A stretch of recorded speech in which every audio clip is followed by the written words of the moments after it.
hosting us today. And I also want to thank Mayor Gainey for being here. Mayor, you greet me each time I come to Pittsburgh. I thank you so very much for that, and your leadership. Thank you. So, hello, friends. Let's get started. Okay. So we gather at a moment of great consequence. In this election, I believe we have an extraordinary opportunity to make our middle class the engine of America's prosperity, to build a stronger economy where everyone, everywhere, has a chance to pursue their dreams and aspirations, and to ensure that the United States of America continues to out-innovate and out-compete the world. Over the past 3.5 years, we have taken major steps forward to recover from the public health and economic crisis we inherited. Inflation has dropped faster here than the rest of the developed world. Unemployment is near record low levels. We have created almost 740,000 manufacturing jobs, including 650 at the battery manufacturing plant over in Turtle Creek.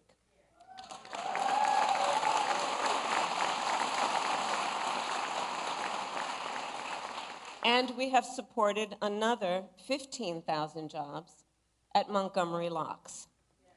So these are local, great examples of the work that we have achieved thus far. And last week, for the first time, of course, in 4.5 years, the Federal Reserve cut interest rates, which will make it just a little easier for families to buy a home or a car or just pay down their credit card bill. But let's be clear, for all these positive steps, the cost of living in America is still just too high. You know it, and I know it. And that was true long before the pandemic hit. Many Americans who aspire to own a home are unable to save enough for a down payment on a house, and starting to think that maybe home ownership is just outside of their reach. Folks who live in factory towns and in rural communities, who have lost jobs, are wondering if those jobs will ever come back. Many Americans are worried about how they'll afford the prescription medication they depend on. All of this is happening at a time when many of the biggest corporations continue to make record profits while wages have not kept up pace. I understand the pressures of making ends meet. I grew up in a middle-class family, and while we were more fortunate than many, I still remember my mother sitting at that yellow Formica table, late at night, cup of tea in hand, with a pile of bills in front of her, just trying to make sure that she paid them off by the end of the month. Like so many Americans, just trying to make it all work. Every day, millions of Americans are sitting around their own kitchen tables and facing their own financial pressures. Because over the past several decades, our economy has grown better and better for those at the very top, and increasingly difficult for those trying to attain, build, and hold on to a middle-class life. In many ways, this is what this election is all about. The American people face a choice between two fundamentally very different paths for our economy. I intend to chart a new way forward and grow America's middle class. Donald Trump intends to take America backward, to the failed policies of the past. He has no intention to grow our middle class. He's only interested in making life better for himself and people like himself, the wealthiest of Americans. You can see it spelled out in his economic agenda.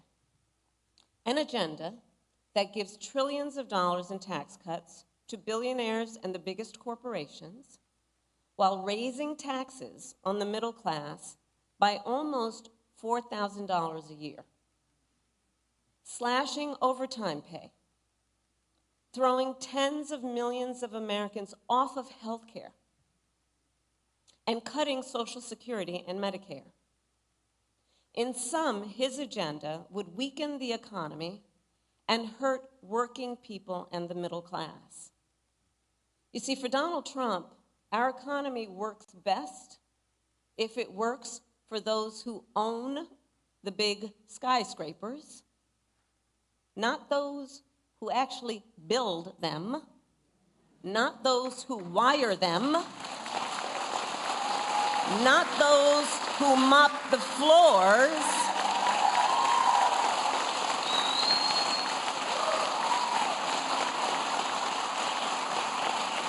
well, I have a very different vision. I have a very different vision for our economy.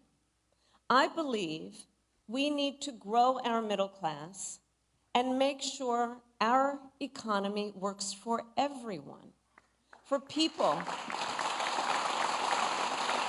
like the people in the neighborhood where I grew up and the hardworking Americans I meet every day across our nation. So I call my vision the opportunity economy. And it's about making sure everyone can find a job and more, and more. Because frankly, having a job, I believe, in our ambition and aspiration should be baseline.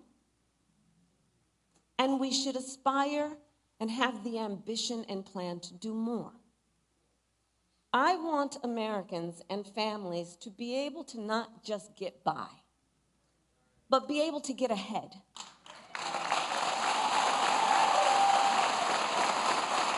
To thrive, be able to thrive. I don't want you to have to worry about making your monthly rent if your car breaks down. I want you to be able to save up for your child's education, to take a nice vacation from time to time. I want you to be able to buy Christmas presents for your loved ones without feeling anxious when you're looking at your bank statement. I want you to be able to build some wealth, not just for yourself, but also for your children and your grandchildren, intergenerational wealth.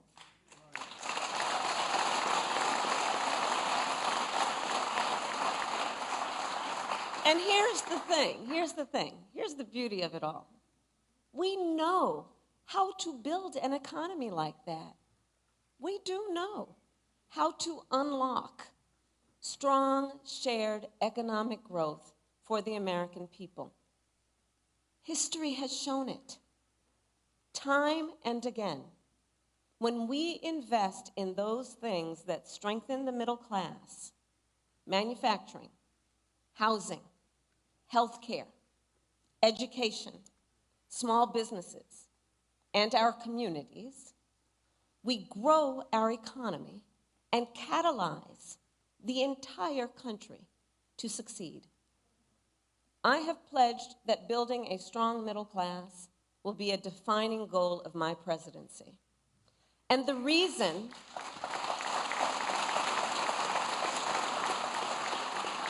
But let me tell you, the reason is not about politics and it's not about ideology. From my perspective, it's just common sense.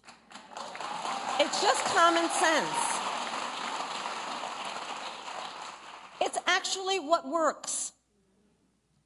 When the middle class is strong, America is strong.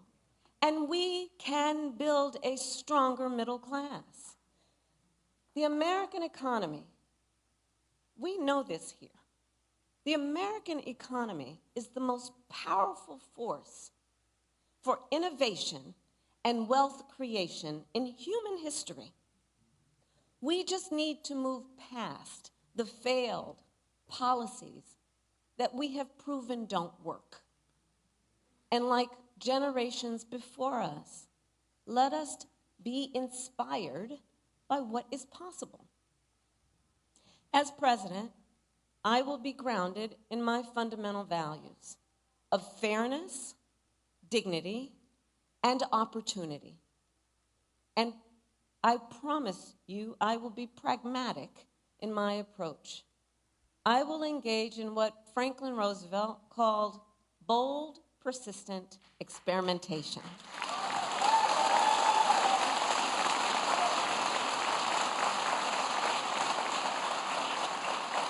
Because I believe we shouldn't be constrained by ideology and instead should seek practical solutions to problems, realistic assessments of what is working and what is not, applying metrics to our analysis, applying facts to our analysis, and stay focused then not only on the crises at hand, but on our big goals, on what's best for America over the long term.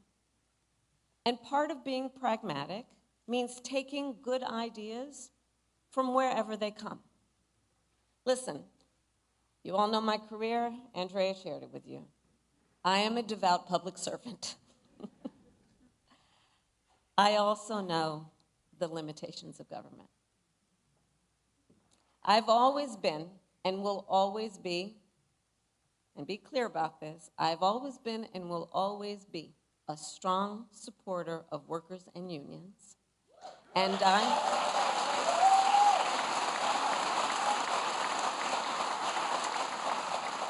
I also believe we need to engage those who create most of the jobs in America. Look, I'm a capitalist. I believe in free and fair markets. I believe in consistent and transparent rules of the road to create a stable business environment. And I know the power of American innovation. I've been working with entrepreneurs and business owners my whole career. And I believe companies need to play by the rules. Respect the rights of workers and unions, and abide by fair competition. And if they don't, I will hold them accountable. And if anyone has a question about that, just look at my record as Attorney General.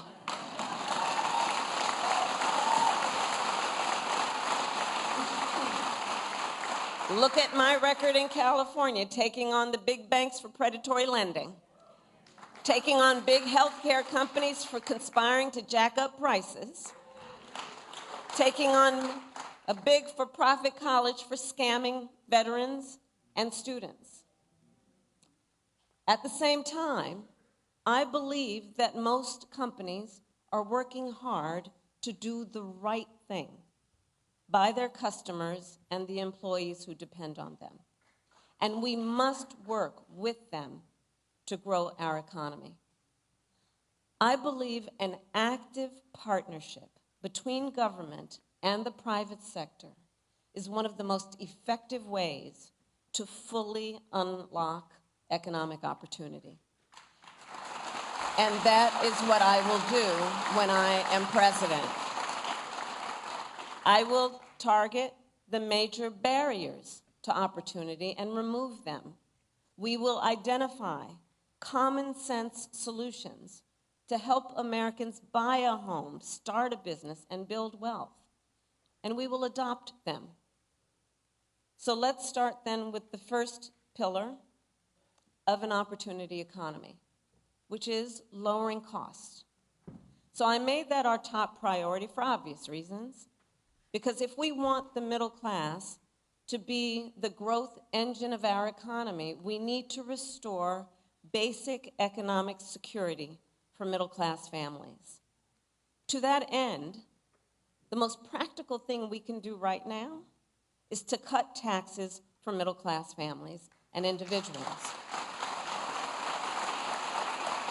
And that's what we will do. Under my plan, more than 100 million Americans will get a middle-class tax break. That includes $6,000 for new parents during the first year of their child's life.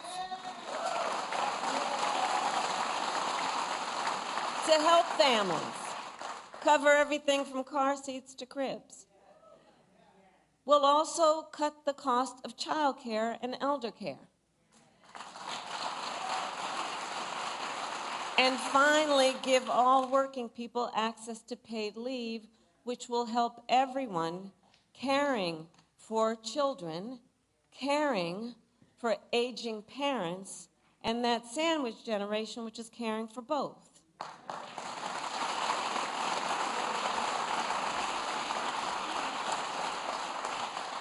So I have a personal experience with caregiving.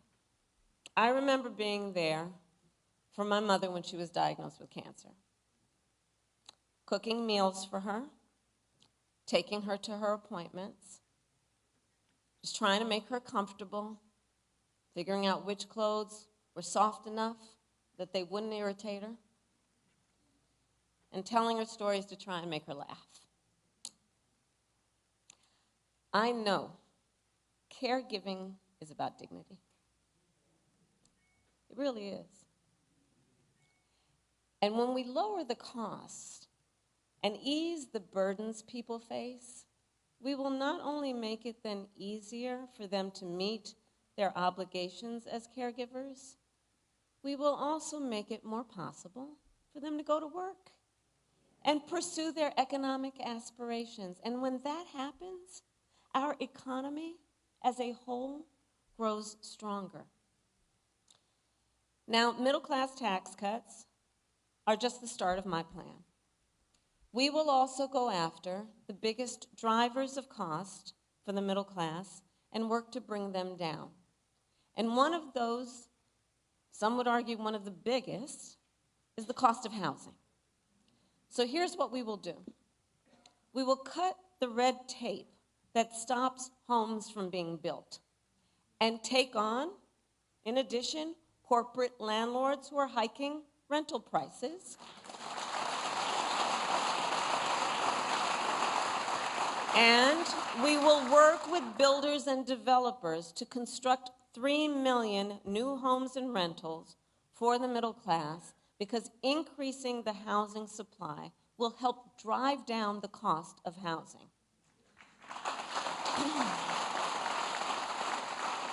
We will also help first-time home buyers just get their foot in the door with the $25,000 down payment assistance.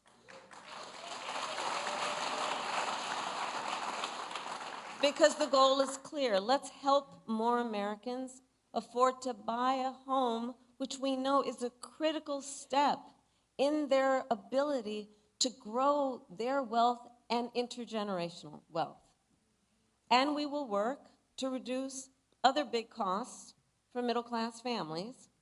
We will take on bad actors who exploit emergencies and drive up grocery prices by enacting the first ever federal ban on corporate price gouging.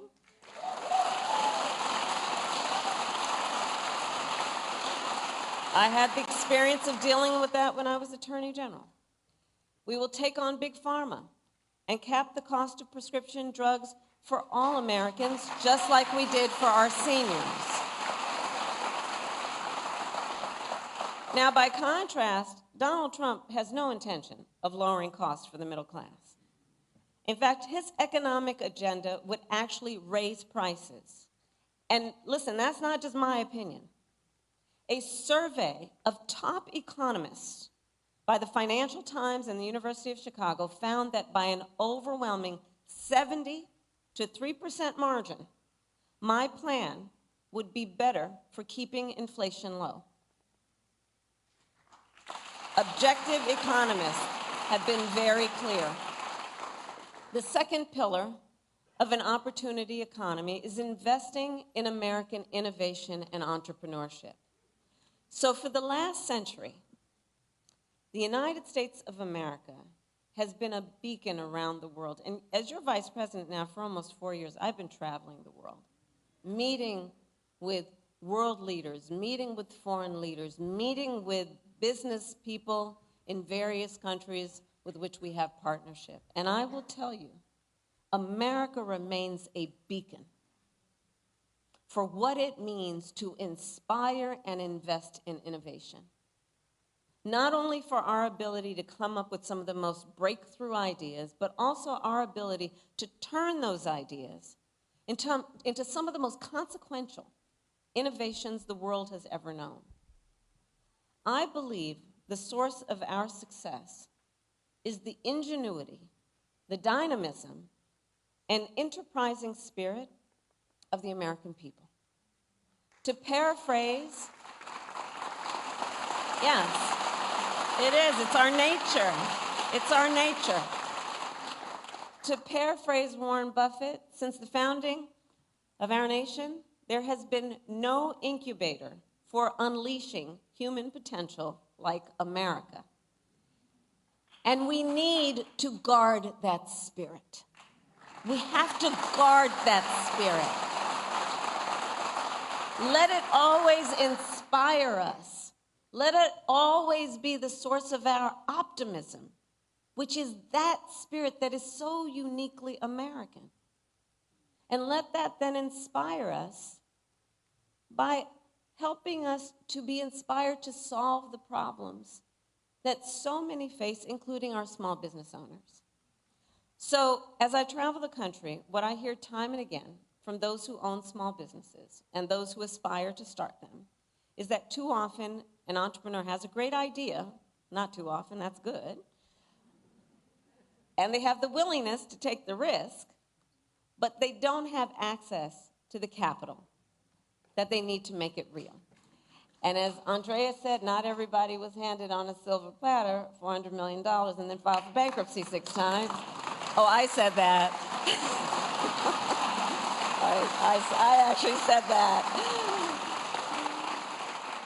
Well, we can make it easier. We can make it easier for our small businesses to access capital. On average, it costs about $40,000 to start a new business. But currently, the tax deduction for startups is only $5,000.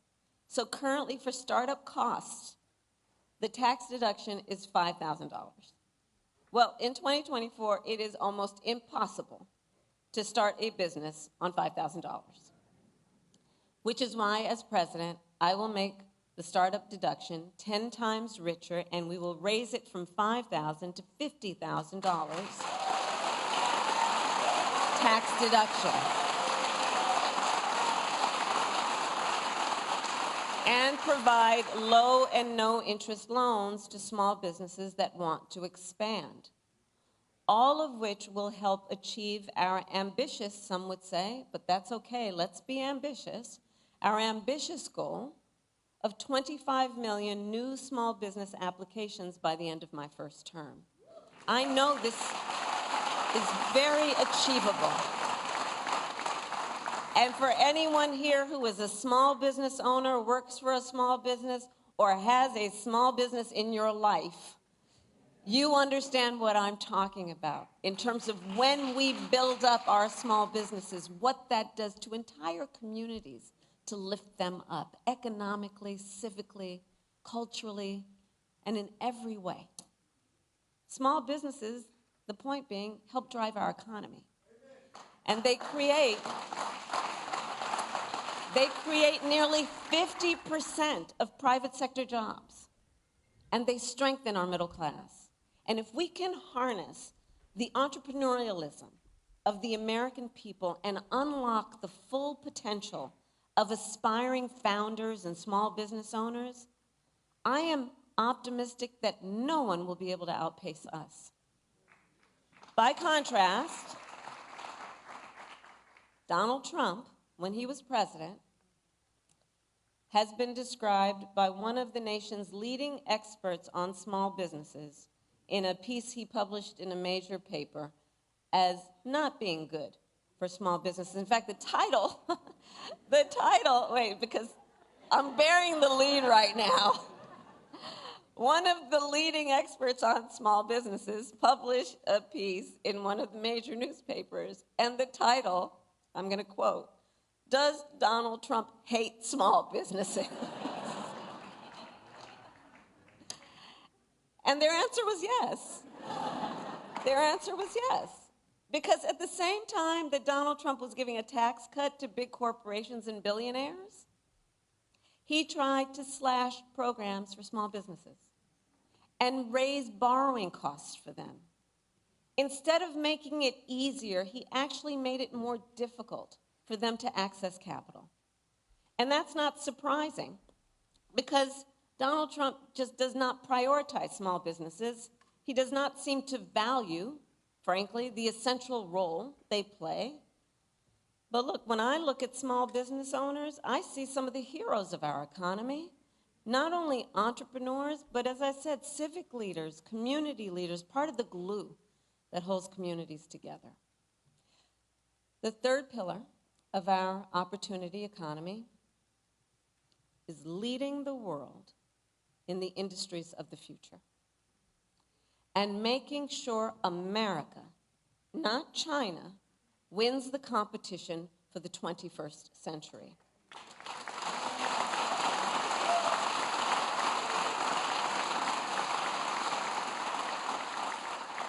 One of the recurring themes in American history is that when we make an intentional effort to invest in our industrial strength, it leads to extraordinary prosperity and security, not only for years, but for generations. Think of Alexander Hamilton having the foresight to build the manufacturing capabilities of our new nation. Think of Lincoln and the Transcontinental Railroad. Think of Eisenhower and the interstate highway system. Kennedy committing America to win the space race and spurring innovation across our society. From our earliest days, America's economic strength has been tied to our industrial strength. And the same is true today. So I will recommit the nation to global leadership in the sectors that will define the next century. We will invest in biomanufacturing and aerospace, remain dominant in AI and quantum computing, blockchain and other emerging technologies, expand our lead in clean energy innovation and manufacturing,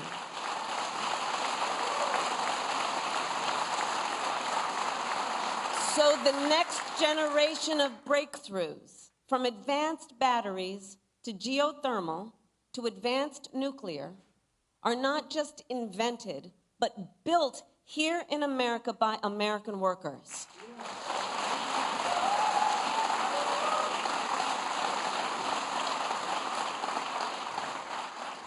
And we will invest in the industries that, for example, made Pittsburgh the Steel City by offering tax credits for expanding good union jobs in steel and iron and manufacturing communities like here in Mon Valley. And across all these industries of the future, we will prioritize investments for strengthening factory towns. This is so important. For strengthening factory towns, retooling existing factories, hiring locally, and working with unions, because no one who grows up in America's greatest industrial or agricultural centers should be abandoned. And understand what that means for real people, people we know, people we care about. We don't have to abandon a strength we've known to achieve a strength that we plan.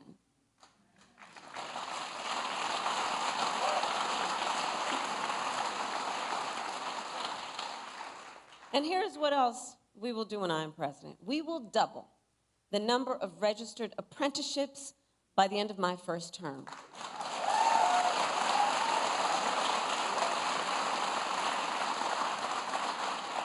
Because I almost made it a goal of mine. I think I am going to fall short, but trying to visit every IBEW local in America, because I'm going to tell you, those apprenticeship programs, those are tough duty, man. And women and everyone. They're tough duty. I mean, talk about the skills that are about engineering and science and math and just the most highly skilled folks who are in those apprenticeships and teaching there. And so one of the things we must do, understanding that and understanding the nature of that part of our educational system, is let's eliminate degree requirements while increasing skills development. And let's start with something I can do as president, was ensure that we do that for the 500,000 of federal jobs that are within our ability to make it so. Showing what is possible and then challenging the private sector to make a similar commitment to emphasizing skills and not just degrees.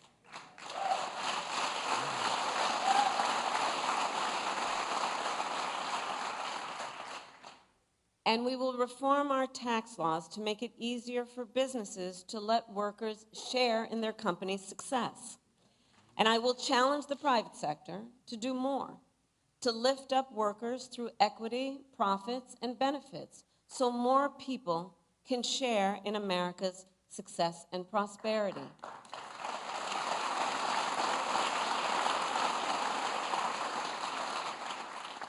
And not only must we build the industries of the future in America, we must also build them faster. You know, there's a time for patience, and there's a time for impatience. That's not in Ecclesiastics, but just went off script for a minute, Mayor. But the simple truth is, in America, it takes too long and it costs too much to build. Whether it's a new housing development, a new factory, or a new bridge, projects take too long to go from concept to reality. It happens in blue states, it happens in red states, and it's a national problem. And I will tell you this, China is not moving slowly. They're not. And we can't afford to either. If we are to compete, we can't afford to either. As president, if things are not moving quickly, I will demand to know why, and I will act.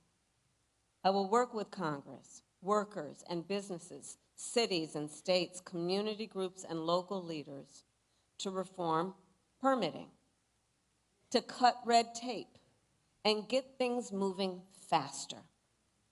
Because, look, as I said, patience may be a virtue, but not when it comes to job creation or America's competitiveness. Many of you know, the Empire State Building, you know how long it took to build that?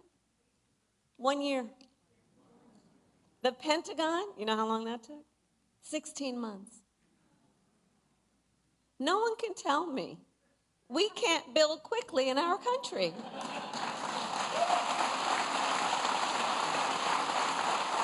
I've got empirical evidence. Now look, my opponent, Donald Trump, well, he makes big promises on manufacturing. Just yesterday, he went out and promised to bring back manufacturing jobs. And if that sounds familiar, it should.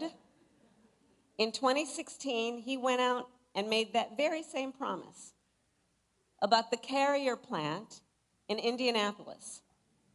You'll remember, Carrier then offshored hundreds of jobs to Mexico under his watch. And it wasn't just there. On Trump's watch, offshoring went up and manufacturing jobs went down across our country and across our economy. All told, almost 200,000 manufacturing jobs were lost during his presidency starting before the pandemic hit, making Trump one of the biggest losers ever on manufacturing.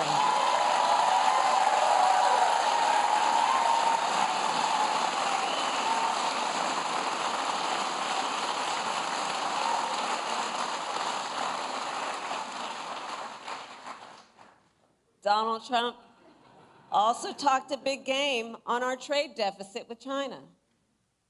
But it is far lower under our watch than any year of his administration. While he constantly got played by China,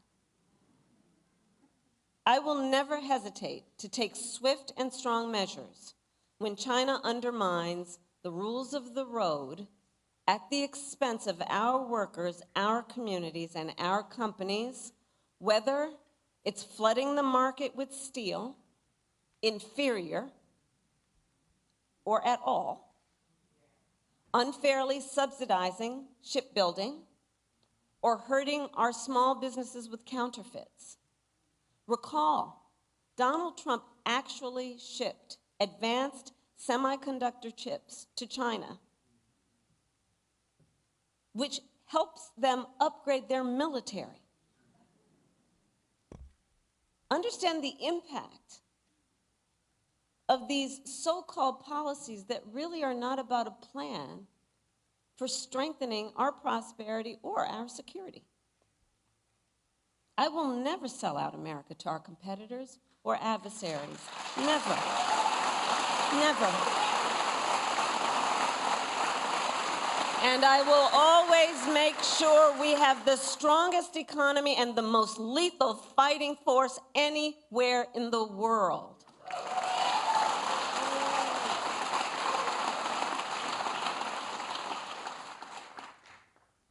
So at this pivotal moment, we have an extraordinary opportunity to chart a new way forward.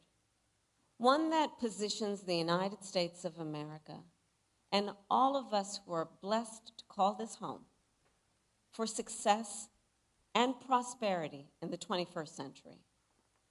You know, there's an old saying that the best way to predict the future is to invent it.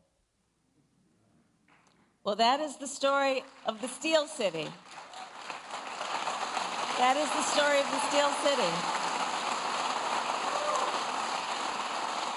The city that helped build the middle class, birth America's labor movement, empower the rise of American manufacturing, and the city where Alan Newell and Herbert Simon launched the first AI research hub at Carnegie Mellon.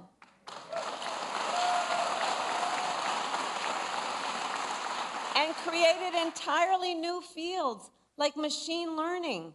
And Carnegie Mellon is now home to the largest university robotics center in America.